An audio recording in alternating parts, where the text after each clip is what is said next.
Monolith Productions is a legend in the games industry. They produce some of the best first-person shooters ever made. Blood, Alien vs. Predator 2, Fear, Condemned, No One Lives Forever. All amazing games. So the news kind of hit me like a truck when I saw that Monolith Productions is being shut down. No matter how you feel about some of their questionable sequels, Fear 2 immediately comes to mind, that game didn't flop. None of their games flopped. All of their games were commercial successes. Yet, here we are, Warner Bros. Shutting them down. Why? How? Monolith hasn't released a game since 2017. And according to a few of the developers who are now unemployed, here's what happened. Warner Bros. Gave Monolith the green light to make their own IP. A fresh game, coming straight out of Monolith's brain. Fast forward to a few years later, Warner Bros. Comes in and cancels that fresh IP and forces them to start working on the Wonder Woman game.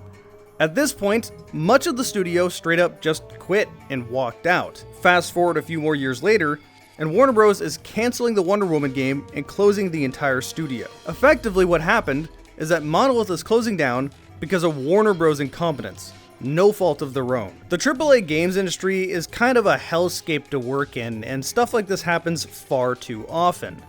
I think the only good studios left, the only few legendary FPS developers I can think of off the top of my head that are still open, is id Software and Valve. id Software is still as good as ever, they're still kicking it, although I'm a little worried about them being put to the Doom mines. I've almost convinced myself that Doom the Dark Ages was initially supposed to be a Quake game, but someone higher up said, we need to make more money, make it Doom instead. Maybe I'm speculating way too much. I'm not really concerned about Doom the Dark Ages. It looks amazing. I can't wait to play this game. I'm similarly not concerned about Valve. I mean, they showed that they're still one of the best when they released Half-Life Alyx. No one can make games like they can, at least not their brand of game.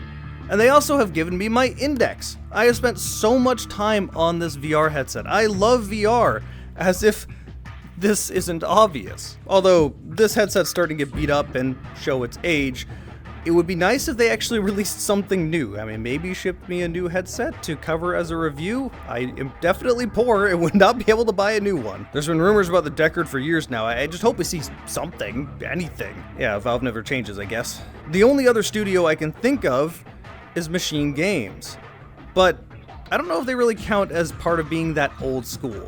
I guess they kind of do. They started as Starbreeze Entertainment, part of the guys that made the Chronicles of Riddick games and The Darkness 1 before branching off to make Machine Games to do the Wolfenstein reboot. But Youngblood was not exactly what anyone expected, and who knows the direction of that studio, so we'll see. The main point is that losing Monolith really sucks. I could not be any sadder about hearing the news of their closure. In Monolith's memory, let's cover one of their last games I haven't covered yet, somehow. Alien vs. Predator 2. Now, I haven't played this game since launch. In fact, I beat it once 24 years ago. Yeah, 24 years ago, that's when it came out. So I've basically forgotten everything about it. I didn't even play the expansion, which I will get to that too, just in a future video. Now, first things first, if you want to play Alien vs. Predator 2, you have to get it. Unfortunately, it's abandonware.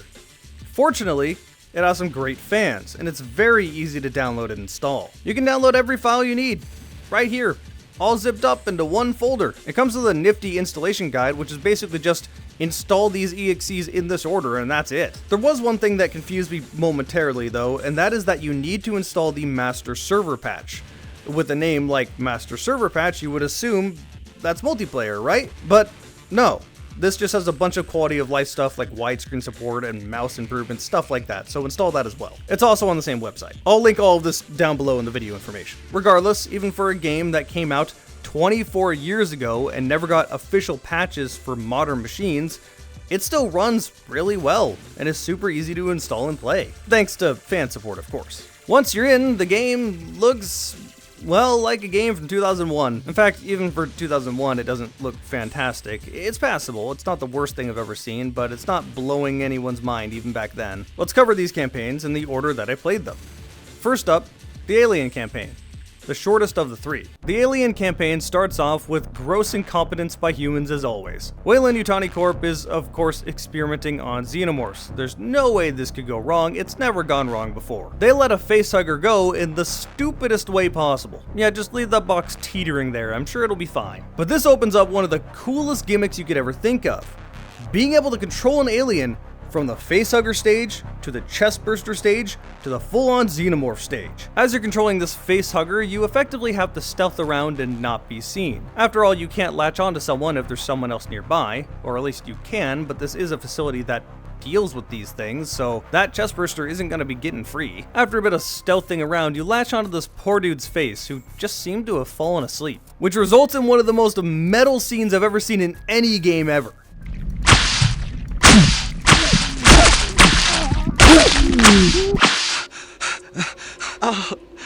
Jeez. Fucking brutal. At this point, it continues on being stealth for a while. You just have to evade being seen, but even if you are seen, it doesn't instantly fail you, thank God. If you know me, you know I'm not a huge fan of stealth, and I especially don't like tacked on stealth that sucks. But this is fine, the only way to fail is to actually be killed. If someone sees you, you can hide in the shadows, try to evade being captured.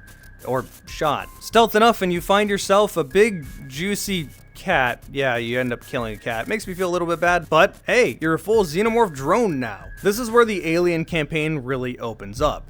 You get your full abilities right from the get-go. Pressing the E button to pounce will instantly jib anything you touch. You have your simple claw swipe attack, and you even have a tail stab attack, which will stun enemies. If you aim at their head, you can bite their head off, and this is how you get health back. Well, technically you can slash up their body and get health back too, but biting their head is how you get the most amount of health back. The problem I have with this is that it's rather precise. Sometimes it just doesn't work. However, what I find most interesting is that this setup turns the Alien campaign into a bit of a power fantasy, where stealth isn't really the best option. Instead, you can kind of just go in and murder everything, which is totally different than what I would have expected. Also, totally different than Alien vs. Predator 2010. I'm not gonna lie, I think I actually prefer 2010's approach to the Alien more. You have to stealth in the shadows, knock out lights, and pop down for executions. And boy, these executions were brutal.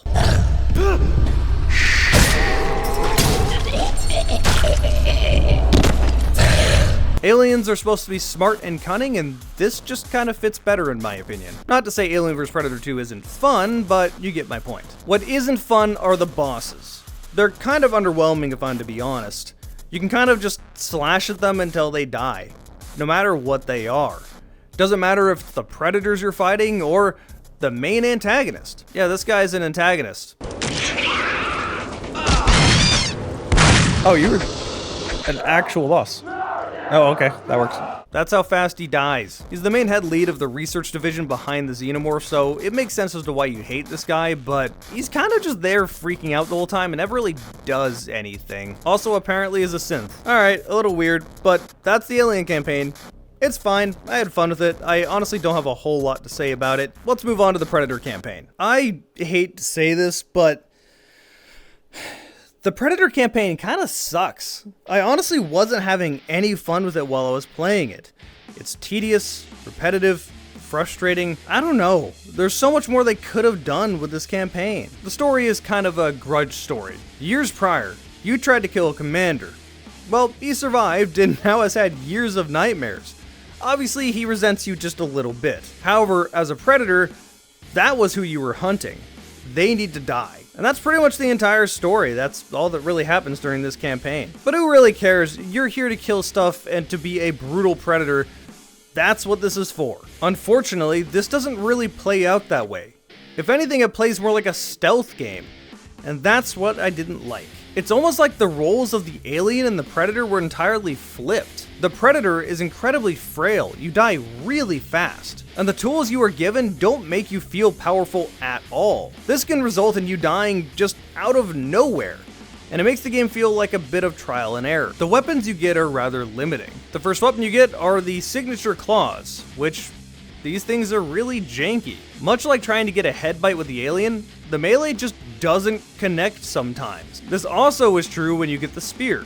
which gives you more range, but that doesn't matter if it's not connecting to the enemy. The one long range attack you do get is a spear gun. Just one problem, there's no ammo refills. The ammo you get at the beginning of the game is what you get for the whole game, and that's so stupid. Thankfully, you can pick these spears back up, but just why? You do also get a cloaking device to help you, but the problem with this cloaking device is that it seems like it doesn't work at all. If enemies get too close to you, they just know you're there anyway, and other times they just know where you are. It doesn't matter if they're a regular human or a synth, enemies just somehow see you. This kind of limits what you can really do in the melee stuff. You do get a disc weapon that you can throw and call back to yourself, but that's kind of limiting because you can only kill one enemy at a time, and rarely is there just one enemy. It's not until much later in the game that you get the Predator's signature plasma shoulder cannon, and even then, against humans, this isn't really that great. You're mainly going to be using it against Xenos, where it's fantastic. This one-shots any lowly xenomorph. Unfortunately, in order for you to actually lock onto them, you have to be into this visor mode, which turns everything red, and I like red as much as the next guy, but looking at this for hours, it kind of gets old. Especially since the facehuggers will instantly kill you because they're facehuggers, which is annoying when you don't have warning, so you want to keep that visor on. After this, you get a plasma pistol, which is awesome, finally you have more range, but it's awful against the synths, doesn't do anything to them, and they're your biggest threat. And against Xenos, you'll end up hurting yourself more than helping yourself because they're always in your face. The most use I got out of it is stunning the bigger enemies with its split function and then just wailing on them. Which, once again, the bosses are a bit of a joke. It is just circle strafing the strong enemy, mashing at them with a melee weapon until they eventually die. Or, the final boss, the military dude, is in a mech, which you can one-shot with an explosive. Oh my god, that just killed him outright? Safe to say, after having to play this as a stealth game for the last 3 hours instead of playing as a Predator should, I didn't enjoy this campaign. In fact, I found it pretty bad. Now compare how the Predator played in Alien vs. Predator 2010, and you can see why I'm a little disappointed with Alien vs. Predator 2. At least the Predator campaign, anyway. In AVP 2010, that was a power fantasy. You could get away with so much, you had so many tools right from the get-go. But I saved the best campaign for last, by far, the Marine campaign, which is probably the reason most people are even playing this game to begin with. Playing the Marine campaign really feels like you're playing an Aliens movie. Monolith fully embraced the survival horror vibe that Aliens bring. It starts just like Aliens did. You're briefed on your squad mates and what your mission is. It's a rescue mission. Right away, this campaign starts with you going through dark, claustrophobic corridors, being hunted by the Predator. Yeah, I actually love this. The other Alien vs. Predator games tend to just kind of forget the Predators even exist on the Marine campaign, and it basically just becomes an Aliens game. This isn't to say the aliens don't get attention too, because they get plenty. The main point is, you are being hunted by multiple things. This is survival horror. There's a good 20 to 30 minutes before you even actually fight an enemy. You pick up a pulse rifle, a pistol, and a shotgun before you encounter a single thing to shoot. And once you do, all hell breaks loose. You'll find yourself in tight corridors trying to run from an onslaught of aliens. These set pieces are fantastic, and this is where I have to mention the weapons. The one thing that Monolith gets right above everything else is gun feel. Everything feels like it has so much power behind it. Even the lowly pistol feels strong.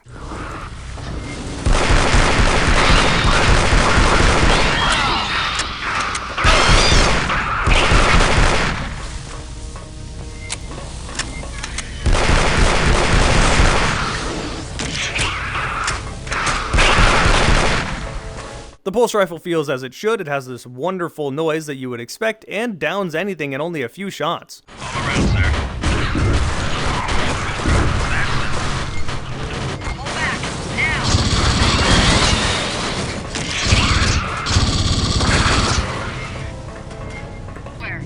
Form up. The smart gun feels like just a better version of the pulse rifle and tracks opponents as you would expect.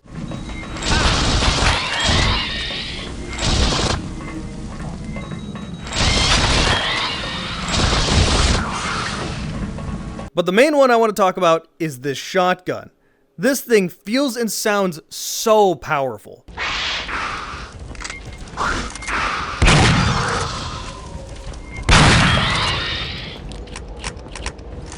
You do need to be careful though, because aliens do have acid and that can do damage to you.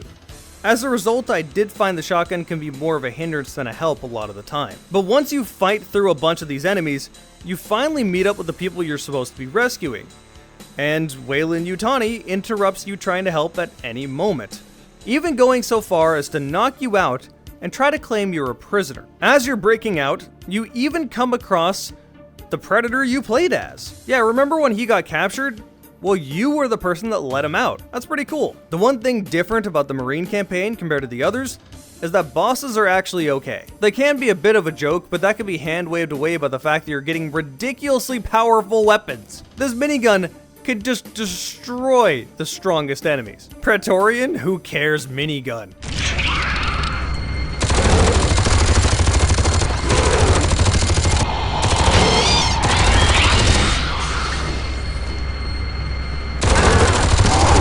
I thought it was dead.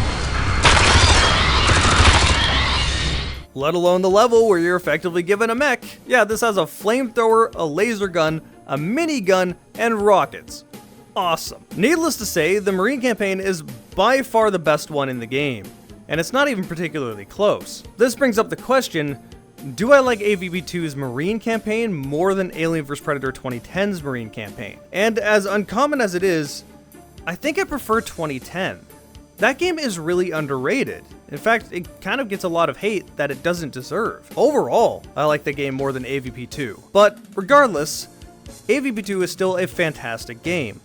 Monolith cooked with this one. Even if they still don't know how to make a shotgun reloading animation, it's really weird that it took them till Fear 2 to actually make one of those. Hey, next week I'm going to be covering the Alien vs Predator 2 expansion pack, which I've actually never played before.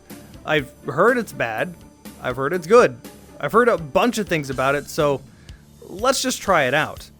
But as of right now, when this video goes live, you'll be able to see it early if you are a member. The video will already be done. I'm usually 1 week ahead when it comes to my video production, so might as well let my members see all my videos a week early. I keep that cheap, so if you want to try it out, then it's right next to the subscribe button. Those are the YouTube members that can already see my stuff early. Big thanks to all you guys for watching this video. If you want to see more, then check over there. There's a full playlist, or check the recommended video there.